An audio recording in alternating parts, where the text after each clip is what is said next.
Hey guys, my name is Rob. If you're like me, you want an Automall that can use fluids. Luckily, after 13 hours of caffeine-powered insanity, I've got the solution. In Doc Jade's Automall video, he said this: The current version of the Automall does not support making items that have fluid ingredients.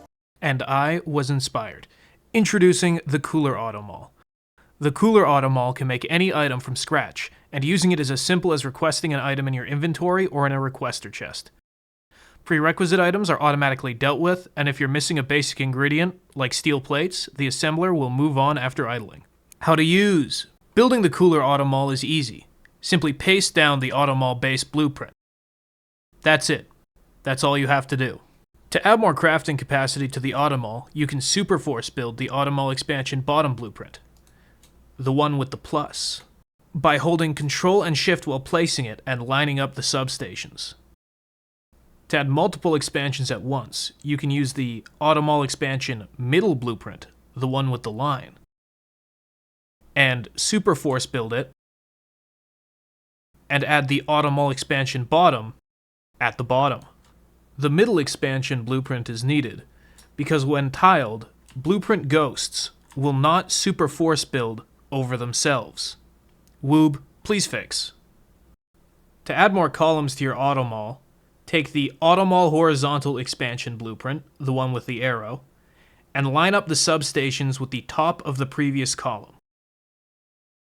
This has to be done because the assemblers are assigned recipes sequentially, so to add a new column, you must add it to the top of the previous column.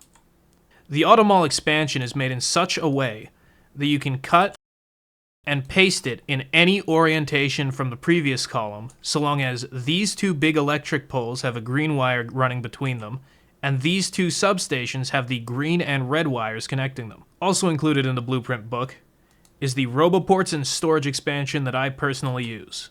You can use any orientation of storage chests and RoboPorts, but this is my preferred one. The Automall also comes with indicator lights.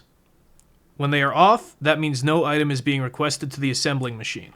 A yellow light means that ingredients are being requested to the assembler, and a green light means that the item is currently crafting. A blue light means the assembling machine is being used to unbarrel fluid ingredients for another crafting recipe.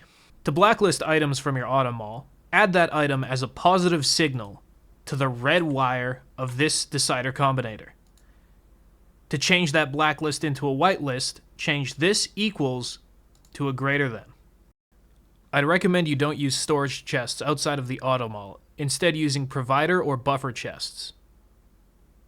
Addendum. Despite the similarities between the start of my video and Doc Jade's Automall video, I can assure you that the logic of the Cooler Automall is unique, and I will be making a video on how it works soon. Until then, here is a diagram. I originally planned to make a compatible expansion to Doc Jade's Automall, but due to the limitations of his design, and mostly my inability to understand any of it, I had to make an entirely new system. You can find the blueprint in the description, and if you have any questions or issues, put them in the comments.